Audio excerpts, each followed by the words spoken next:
नमस्कार दोस्तों। आज हम करने वाले हैं रशिया यूक्रेन वॉर के बारे में बात, जिसे शुरू हुए 4 साल हो चुके हैं, जो कि अभी भी चली रही है, जो 24 फरवरी 2022 में शुरू हुई थी और आज हम इसको चौथी वर्षगांठ मना रहे हैं। आज हम समझेंगे इसका बैकग्राउंड, वर्तमान स्थिति और भविष्य में होने वाली क्या क्या संभावना है और ये वॉर हमें किस मोड़ तक ले जाएगी। 24 फरवरी 2022 को रूस ने यूक्रेन पर फुल स्केल इन्वेजन शुरू किया था। यह 21वीं सदी की सबसे बड़ी जियोपॉलिटिकल संकटों में से एक है। इसका असर सिर्फ रशिया यूक्रेन पर ही नहीं, पूरे यूरोप पर और पूरी दुनिया पर पड़ा था। खास करके इसका इम्पैक्ट ग्लोबल पॉलिटिक्स और इकोनॉमी पे पड़ा था। रशिया और यूक्रेन की इकोनॉमी तो काफ़ी हद तक कोलैप्स कर गई थी। देखिए, इस वॉर की शुरुआत असल में 2014 में ही शुरू हो गई थी, जब रशिया ने यूक्रेन के एक स्टेट क्रीमिया नाम के स्टेट के ऊपर कब्जा कर लिया था।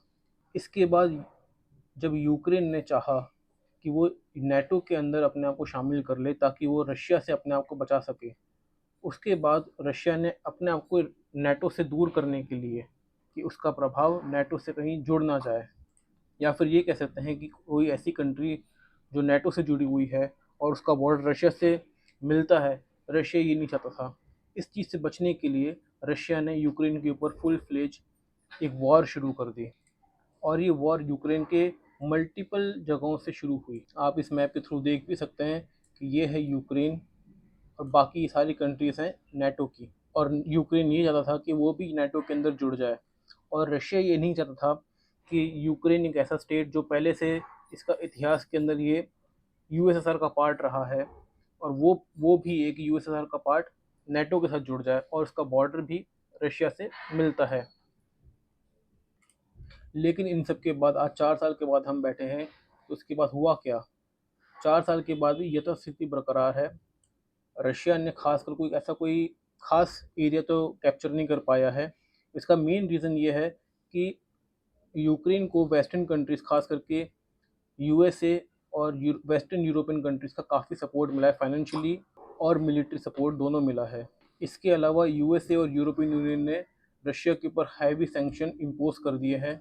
इन सब के बाद रशिया ने अपने जो टाइज़ हैं चाइना के साथ और दूसरे एलाइज़ के साथ काफ़ी स्ट्रॉन्ग कर दिए हैं, जो कि समझ में आता है कि चाइना और दूसरी ऐसी और भी कंट्रीज़ हैं जो वेस्टर्न पावर्स के खिलाफ हैं, उनसे अपने टाइज़ ज़्यादा मजबूत कर लिए हैं। इंडिया जैसी कंट्रीज़ के साथ वो उन्होंने बहुत सस्ते में पेट्रोल देना शुरू किया, क्रूड ऑयल देना शुरू किया। इन सब चीज़ों से ग्लोबल पावर शिफ्टिंग बहुत ज़्यादा हुई है। यूरोप और यूएसए ने जो सैंक्शन रशिया के ऊपर लगाए, इसका नेगेटिव असर सिर्फ रशिया के ऊपर नहीं पड़ा, यूरोप के ऊपर खुद पड़ा।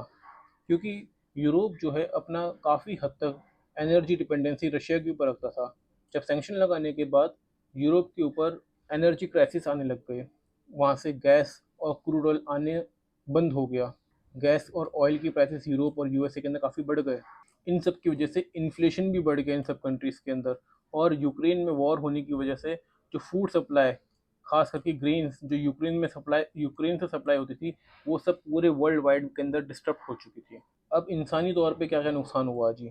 बहुत सारे ऐसे रिफ्यूजीज़ हैं, जो मिलियंस ऑफ रिफ्यूजीज़ हैं, जो यूक्रेन से दूसरी कंट्रीज़ के अंदर चले गए हैं। इंफ्रास्ट्रक्चर वाइज यूक्रेन में बहुत बड़ा नुकसान हुआ है। सिविलियंस को बहुत ज़्यादा कैजुअलिटीज़ भी हुई हैं। आप इस मैप में देख भी सकते हैं कि पोलैंड, जर्मनी, रोमानिया, मोल्डोवा ऐसी और भी कंट्रीज़ हैं जहाँ पर यूक्रेन के लोग रेफ्यूजी बनकर उन कंट्रीज़ में रह रहे हैं। आज की सिचुएशन में देखा जाए तो वॉर जो है ईस्टर्न और साउदर्न रीजन के अंदर आज भी चल रही है यूक्रेन के। रोज़ाना आए दिन मिलिट्री ऑपरेशंस होते हैं जो रशिया के द्वारा यूक्रेन के ऊपर करते हैं। कभी कभार यूक्रेन भी रशिया के ऊपर बहुत सारे ऑपरेशंस कर लेता है। डिप्लोमेटिक टॉक्स भी हुई है, लेकिन उसका कोई खास असर तो हुआ नहीं है अभी तक, और सिचुएशन अभी भी अनसर्टेन ही है। फ्यूचर में होने वाली जो संभावना है उनमें हम देख सकते हैं कि कोई ना कोई अगर सीज़ फायर या पीस एग्रीमेंट हो जाए तो बहुत अच्छा रहेगा। आज की स्थिति को देखकर लगता है जैसे नेटो और यूक्रेन के अंदर और भी स्ट्रॉन्ग टाइज बनेंगे, और जो भी इंफ्रास्ट्रक्चरल वहाँ पे डैमेज हुआ है यूक्रेन के अंदर, उसको रिकंस्ट्रक्शन किया जाएगा। तो ये था रशिया यूक्रेन वॉर, जो 4 साल से चल रहा है। इनके अंदर क्या क्या हुआ, क्या क्या नहीं हुआ, आगे आने वाली जो भी पॉसिबिलिटीज़ है, उन सब के ऊपर हमने डिस्कस किया। Please like and subscribe to my channel study with Chirag.